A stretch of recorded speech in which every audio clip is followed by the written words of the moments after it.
পৃথিবীতে অ্যান্টার্কটিকাই একমাত্র মহাদেশ যা কেবল বিজ্ঞান চর্চার জন্য ব্যবহার করা যায়। ঊনবিংশ শতকের প্রথম ভাগে এই মহাদেশের খোঁজ পায় মানুষ। এরপর বিংশ শতাব্দীর দ্বিতীয় দশকে অ্যান্টার্কটিকার কেন্দ্রে অবস্থিত দক্ষিণ মেরু পর্যন্ত পৌঁছানো সম্ভব হয়। পরবর্তী ৫০ বছর প্রথম এবং দ্বিতীয় বিশ্বযুদ্ধের ডামাডোলে এই মহাদেশের সব কর্মকাণ্ড থমকে গিয়েছিল। এরপর ১৯৫৬ সালে পুনরায় অ্যান্টার্কটিকা মহাদেশে গবেষণামূলক কাজ শুরু করে তৎকালীন দুই বিশ্ব পরাশক্তি মার্কিন যুক্তরাষ্ট্র এবং সোভিয়েত ইউনিয়ন।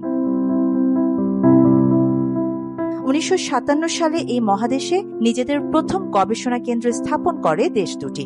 মার্কিন গবেষণা কেন্দ্রটির নাম রাখা হয় অ্যামুন্ডসেন স্কট স্টেশন, আর সোভিয়েতরা তাদের কেন্দ্রটির নাম রাখে ভস্টক আইস স্টেশন। গত শতকের শেষ দশকে সোভিয়েত ইউনিয়ন ভেঙে যাবার পর বর্তমানে এই স্টেশনটি রাশিয়ার নিয়ন্ত্রণে পরিচালিত হচ্ছে।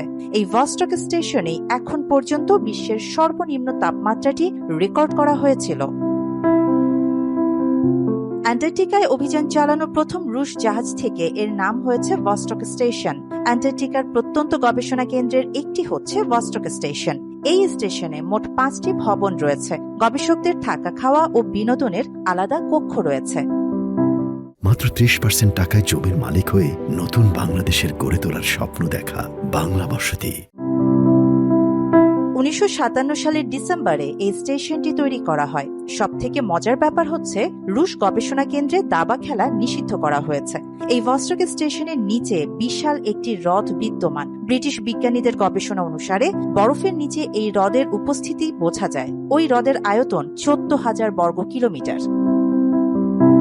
বিজ্ঞানীদের গবেষণা অনুযায়ী এই লেকের পানি ৩,০০০ বছর আগে সঞ্চিত হয়েছিল। ভস্টক স্টেশনের জলবায়ু হিমশীতল ও শুষ্ক।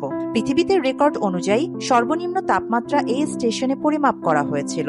১৯৮৩ সালে এই তাপমাত্রা রেকর্ড করা হয়। ওই দিন এখানে তাপমাত্রা ছিল -89.2 ডিগ্রি সেলসিয়াস।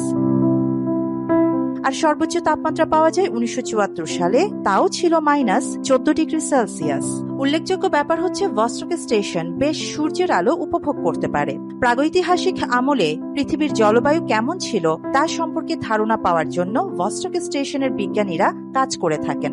অ্যান্টার্কটিকার বিভিন্ন স্থানে বিশ্বের ৪২টি দেশ তাদের গবেষণা কেন্দ্র স্থাপন করেছে। আরিবা জাহান, বাংলা এডিশন।